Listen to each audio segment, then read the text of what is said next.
It started on a Wednesday morning, gray skies over Detroit, Michigan.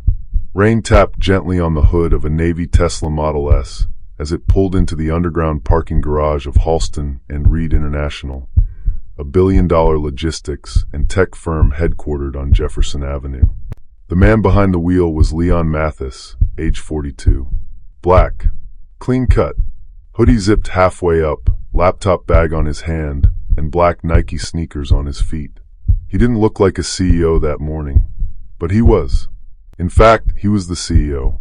But no one watching him walk through that garage, take the elevator to the 17th floor, or step out into the sleek, glass-paneled corridor knew that. Not even the 3 security officers stationed near the boardroom. "Sir," one called out, blocking Leon's path as he reached for the fingerprint scanner beside the boardroom entrance. "This floor's restricted." Leon paused. "I know." The officer tilted his head. "You work here?" Leon nodded calmly. "I do." The second officer stepped in.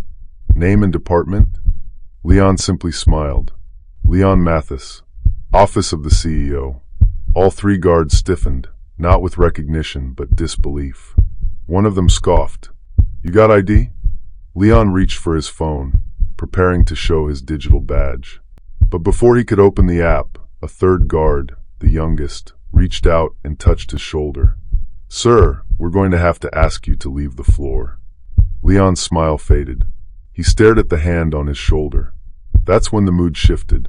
They didn't know who he was. They didn't know he had founded Halston and Reed with nothing but an idea and a storage unit 10 years ago. They didn't know he had slept on couches, pitched to venture capitalists in parking lots, and fought through coded language in every boardroom he ever stepped into. They didn't know that he wasn't just the CEO. He was the owner. Leon said nothing. He turned, stepped back into the elevator, and rode it down to the mezzanine. But he wasn't retreating. He was calculating. By 9:17 a.m., he was back in his private suite, a satellite office 4 blocks away in the Russell Industrial Center. He opened his laptop, pulled up the building access logs, pulled up the security roster, made 3 calls. By 10:01 a.m., a new team of internal auditors was headed to Halston and Reed.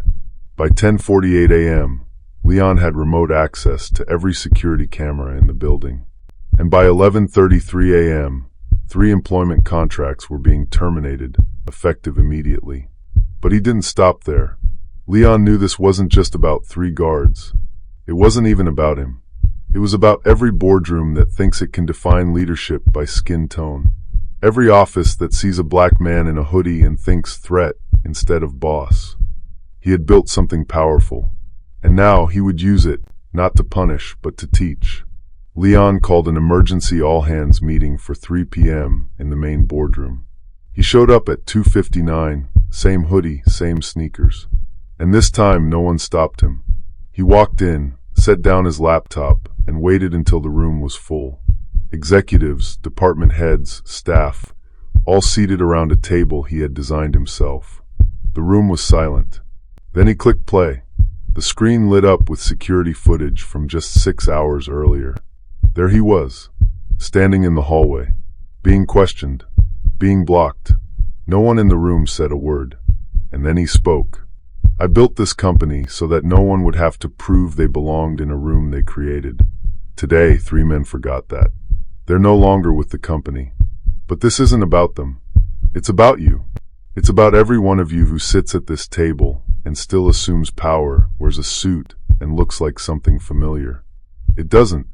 Power walks. Power thinks. Power builds. Sometimes power wears a hoodie. For 10 seconds, the room was silent. Then 1 person clapped. Then 2.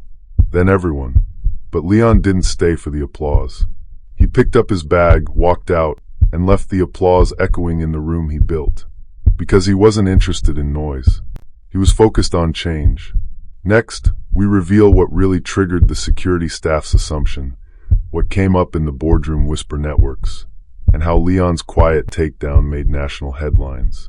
Before you go, don't forget to like this video, comment your thoughts on what you would have done. Share this story with someone who needs to be reminded. Because power doesn't knock, it walks in.